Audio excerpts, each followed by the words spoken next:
कर्मों का फल हमें कभी न कभी अवश्य मिलता है। जैसे ही हम कर्म करेंगे वैसा हमें फल भी मिलेगा। हम लोग इस सत्य को भूल जाते हैं। दोस्तों, हम अपने जिंदगी में जैसे कर्म करेंगे वैसे ही हमें अपनी करनी को भोगना ही पड़ता है, चाहे वह अच्छा कर्म हो या बुरा कर्म हो। लेकिन हम लोग इस बात को जरा सा भी समझ नहीं पाते। जब तक कि हमें इस बात का एहसास न हुआ हो हमारे द्वारा किए गए कर्म का परिणाम क्या होगा, तब तक कि समय बहुत बीत चुका होता है। आइए हम जानते हैं कि कर्म कितने प्रकार के होते हैं। वीडियो को शुरू करने से पहले अगर आप हमारे चैनल में नए हैं तो सब्सक्राइब, लाइक और कमेंट जरूर करें और हमारे नए नए वीडियो देखने के लिए बेल आइकन की घंटी को जरूर दबाएं। आप लोगों की एक लाइक और कमेंट से ही हम मोटिवेट होते हैं और हमें प्रेरणा मिलती है। हमारे देश के कई महापुरुषों ने कर्म के बारे में कई शोध किए हैं। हमारे पुरातन धर्म शास्त्रों में भी कर्म फल का बड़ा ही विस्तार से वर्णन किया गया है। कर्म 3 प्रकार के होते हैं: प्रारब्ध कर्म, संचित कर्म और क्रियमाण कर्म। मान लो हजारों मन अनाज का ढेर पड़ा है, उसमें से आपने 10 किलो अनाज पीसकर आटा बना लिया। तो जितने समय तक आप अनाज को संभाल कर रख सकते हैं उतने समय तक आटे को संभाल कर नहीं रख सकते हैं। आटा जल्दी बिगड़ जाता है, अतः उसका सदुपयोग कर लेना पड़ता है। उस आटे को खाकर आप में शक्ति आएगी, उससे आप काम करेंगे। तो अनाज का जो ढेर है वह है संचित कर्म, आटा है प्रारब्ध कर्म और वर्तमान में जो कर रहे हैं वह है क्रियमाण कर्म। आपके कर्मों के बड़े संचय में से अपने जरा से कर्मों को लेकर आपने इस देह को धारण किया है। बाकी के संचित कर्म संस्कार के रूप में पड़े हैं। किसके घर में जन्म, किसके साथ विवाह और कब मृत्यु, यह आप प्रारब्ध से ही लेकर आए हैं। जन्म प्रारब्ध के अनुसार हुआ है, शादी भी जिसके साथ होनी होगी हो जाएगी और मृत्यु भी जब आने वाली होगी आ ही जाएगी। संचित कर्म संस्कार के रूप में पड़े हैं। प्रारब्ध लेकर जन्मे और वर्तमान में जो कर रहे हैं वे हैं आपके क्रियमाण कर्म। ज्ञानी हो या अज्ञानी, भक्त हो या अभक्त, योगी हो या भोगी, प्रारब्ध का प्रभाव सबके जीवन पर पड़ता है। जैसे किसी का प्रारब्ध बढ़िया है, फिर वह भले ही 10वीं पढ़ा हुआ क्यों ना हो, महीने में वह हजारों लाखों कमा लेता है और कई होशियार हैं, पढ़े लिखे भी हैं, परंतु प्रारब्ध साथ नहीं देता है तो सर्टिफिकेट लेकर घूमते हैं, फिर भी नौकरी नहीं मिलती है। किंतु केवल प्रारब्ध का ही प्रभाव नहीं होता है, प्रारब्ध के साथ वातावरण का भी असर होता है, समाज का भी असर होता है और राजनीति का भी असर होता है। यह सब मिश्रित होता है, अत केवल प्रारब्ध के भरोसे नहीं बैठे रहना। जैसे क्रियमाण कर्म करते हो उसके हिसाब से प्रारब्ध बनता है। यदि आपने अच्छे कर्म किए तो उसके फल स्वरूप स्वर्ग मिलेगा, लेकिन पुण्य का प्रभाव क्षीण होते ही स्वर्ग से गिराए जा सकते हो। पुण्य संचित कर्म के प्रभाव से धरती पर आना पड़ेगा और यदि पाप कर्म किए तो आपको नरक का दुख भोगना पड़ता है। इस प्रकार जब तक ज्ञानाग्नि से इस जीव के सब कर्म जल नहीं जाते तब तक जन्म मरण होता ही रहता है। जीव बेचारा सुख दुख के थपेड़े खाता ही रहता है।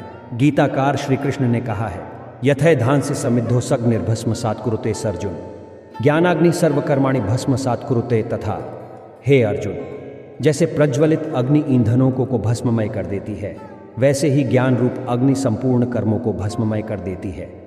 ईश्वर ही सृष्टि करता है, ईश्वर ही सर्जनहार है और कर्मों का नियामक, निर्वाहक एवं कर्मों का फल देने वाला वह ईश्वर आत्म रूप से साक्षी रूप में सभी के अंतकरण में विराजमान है।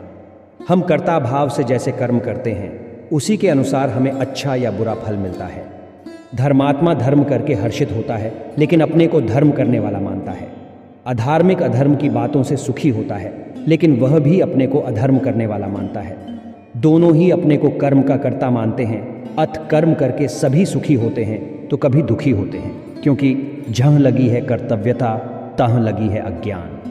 कर्तव्यता अज्ञान से ही सिद्ध होती है, जबकि ज्ञानवान को न हर्ष होता है न शोक, क्योंकि ज्ञान के द्वारा उसका कर्ता भाव समाप्त हो चुका है। ज्ञानी के द्वारा कितने भी अच्छे कर्म हो जाएं, उन्हें कभी नहीं होता मैंने इतने अच्छे कर्म किए, अथवा वे किसी को डांट भी देते हैं तो उन्हें ऐसा नहीं होता मुझसे बुरा कर्म हो गया, क्योंकि ज्ञानी को पता है कि कर्म प्रकृति में हो रहे हैं। प्रकृते क्रियमाणानि गुणैः कर्माणि सर्वशः अहंकार विमूढ़ात्मा कर्ताहमिति मन्यते। वस्तुत संपूर्ण कर्म सब प्रकार से प्रकृति के गुणों द्वारा किए जाते हैं, तो भी जिसका अंतकरण अहंकार से मोहित हो रहा है ऐसा अज्ञानी मैं करता हूँ ऐसा मानता है। होता है कार्य प्रकृति में, लेकिन अहंकार से जो विमूढ़ हो गया है वह अपने को कर्ता मानता है। शरीर है प्रकृति का, चमड़ा अगर काला है तो वह अपने को काला मानता है। मन है प्रकृति का, लेकिन मन में अगर काम आ गया तो वह अपने को कामी मानता है। मन में क्रोध आ गया तो वह अपने को क्रोधी मानता है। मन में अगर चिंता आ गई तो वह अपने को चिंतित मानता है।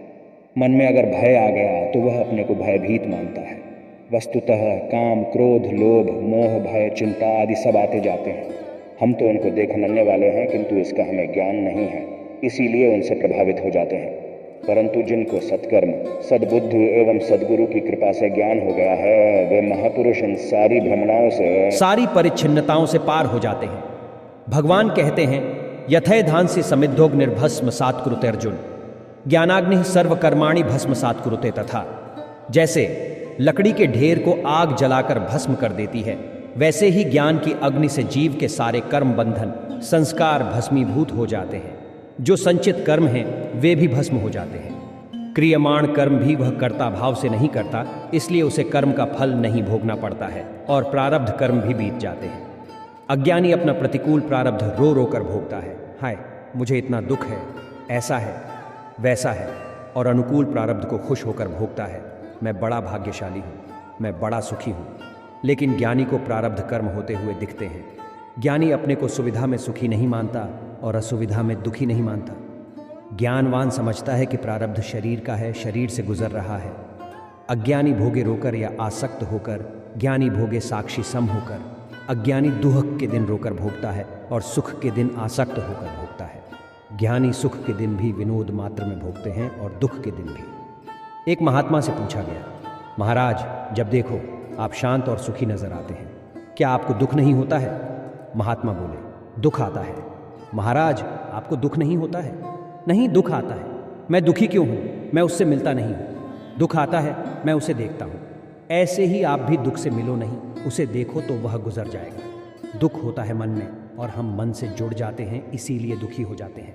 श्रीमद् आद्य शंकराचार्य जी ने कहा है, मनोबुद्धि अहंकार चित्तानि नाह, अर्थात मन, बुद्धि, चित्त और अहंकार हम नहीं हैं। इस बात का ज्ञान महापुरुषों से पाकर फिर इसका अभ्यास करें, पवित्र आहार विहार करें तो परमात्मा का अनुभव भी कर सकते हैं। और एक बार अनुभव हो गया तो समझो काम बन गया। हमारा वीडियो अच्छा लगा हो तो एक लाइक ज़रूर करें। पूरा वीडियो देखने के लिए आप लोगों को दिल से धन्यवाद। जय श्री कृष्णा। राधे राधे।